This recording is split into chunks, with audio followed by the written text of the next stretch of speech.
Добър ден, докторе. Добър ден. Те си пък кои са? Сигурно са се объркали. Ето я, докторката. Добър ден.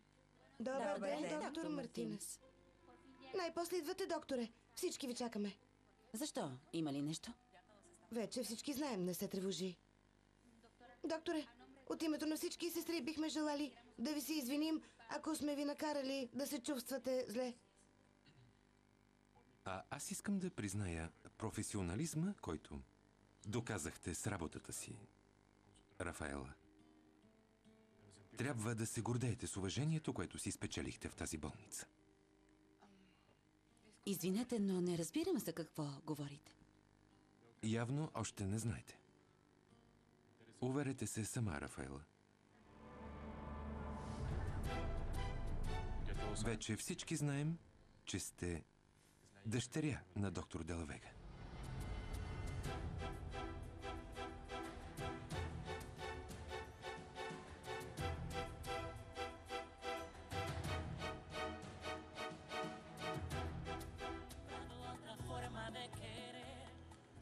Благодаря ви, но нека бъдем наясно, че това не променя положението ми в тази болница. Аз съм доктор Рафаела Мартинес и това е моето име. Извинете ме.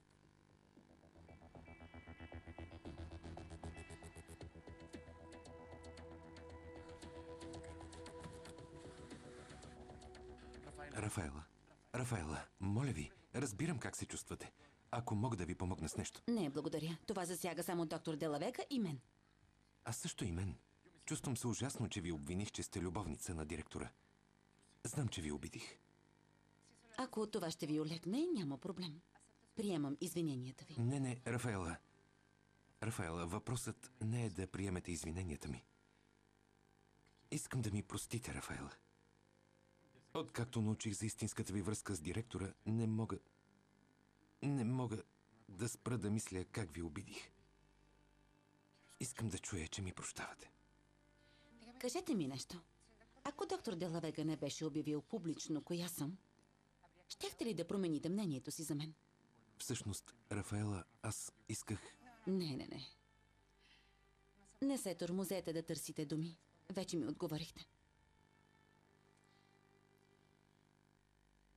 За момент си помислих, че сте способен да видите жената у мен.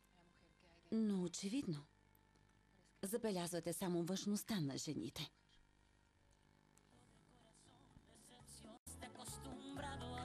Не съм предполагала, че доктор Делавега е баща ти. За щастие, сега ще се сложи край на клюките за вас. Да, макар че нямах намерение да оповестявам публично какво ни свързва. Не съм имала нужда от него, няма и да имам. Това е повече от ясно за всички. Дори че Ема го призна пред нас. Той ми се извини за обидите. Но ми е мъчно, че той не може да ме оцени като жена, без да се налага да разбира каква съм на господин директор. Но ти обичаш Хосе Мария. И какъв е смисълът? Той не ми отвръща по същия начин. Плюс това, и двете знаем, че той живее с Ириана, без да го интересува, че наранява останалите. И нямам предвид само мен. Също така и съпруга й. Исках само да ти кажа, че няма да напусна болницата, Виктор. Не очаквах доктор Делавега да ме признае за своя дъщеря.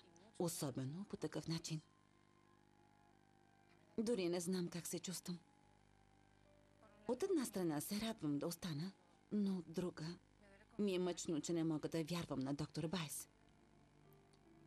Ще бъде най-добре да има дистанция между нас. Няма да му позволя да ме нарани.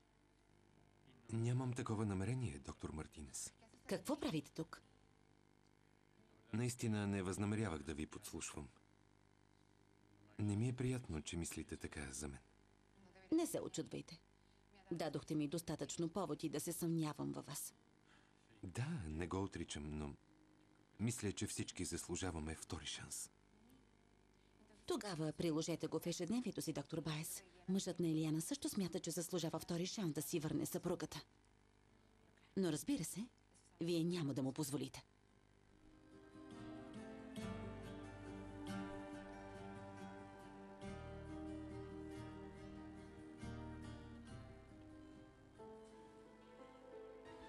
Свършихте отлична хирургическа работа с пациента. И вие много ми помогнахте. Макар, че вероятно ще се наложи хемодиализа. Изглеждате уморена. Беше тежък ден за вас. Няма да е зле да си починете. Да, определено. До вечера не съм дежурен. Мога да ви поканя на едно питие за облегчаване на напрежението. Благодаря, но не желая да излизам с вас, доктор Байес. Но ако ви бе помолил господин Контрерас, щяхте да приемете, нали? Щяхте да зарежете всичко, за да тръгнете с него както сутринта. Той се нуждаеше от компания. Обича съпругата си и ми говори за нея. Трогнат съм от разбирането ви към бедния човек. Никой не се тревожи толкова за един непознат, освен ако не го харесва, докторе. Да, най-добрият пример сте вие. Толкова се безпокоите за здравето на пациентката Контрерас, че успяхте да разрушите брака й без капка срам. Виждам, че държите да ме обвините. Но аз не съм молил Илиана да напусне мъжа си. Не тя ме интересува, а вие. Ако толкова ви интересувам, тогава защо живеете с нея? Защо не я оставите? Всъщност, тъкмо това правя. Но, разбира се, вие смятате, че ви лъжа. Да, сигурно мислите, че съм вързал Илиана с вериги, за да не ми избяга. Предполагам, че не. Но все нещо сте и предложили, за да реши да зареже всичко заради вас. Какво точно си мислите, доктор Мартинес? Вярвате, че успявам да задържа Илиана с целувките си? Защото вие знаете как се целувам и определено ви хареса. Не ставайте арогантен. Ако харесвах целувките ви, вече щях да съм поискала да опознае колекцията ви от такива.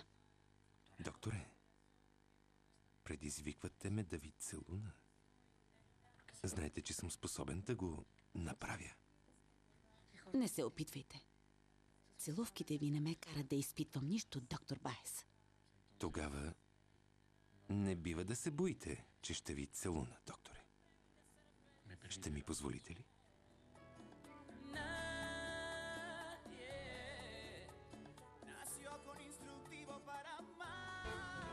Какво има, докторе?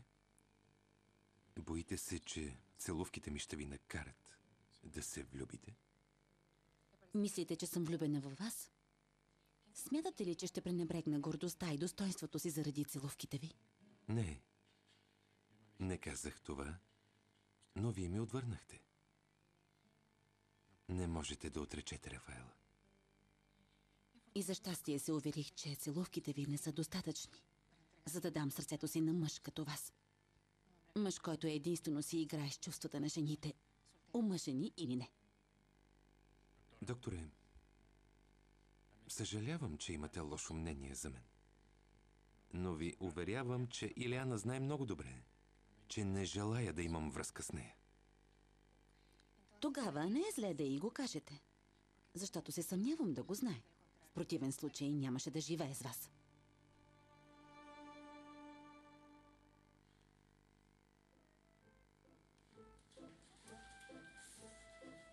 Гледайте. Ето. Ей, ти къде отиваш? Никъде. Исках да избягам от Хосе Мария. Какво стана?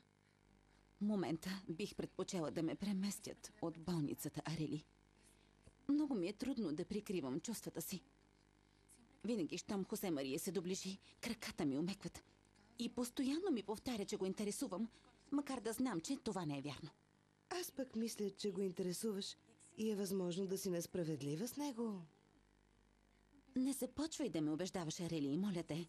И двете знаем, че живее с Илиана. Но тя не го интересува. Карлос Луис нямаше да ми го каже, ако не беше вярно. Може би, но аз не съм сигурна. И дори да ми се иска да беше вярно, не бива да се ръководя от онова, което твърдят останалите. Реших, че си отишла. Търсех Хосе Мария, за да му върна мобилния, но не го намерих. И за това ли си такава? Не. Останах очудена от това, което ми каза Аманта.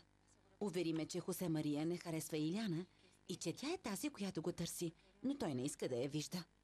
Знаеш ли, че и Карлос Луис смята същото? Каза ми, че няма нищо между тях. Даже ме увери, че спят в отделни стаи и той само чака да се отърве от нея.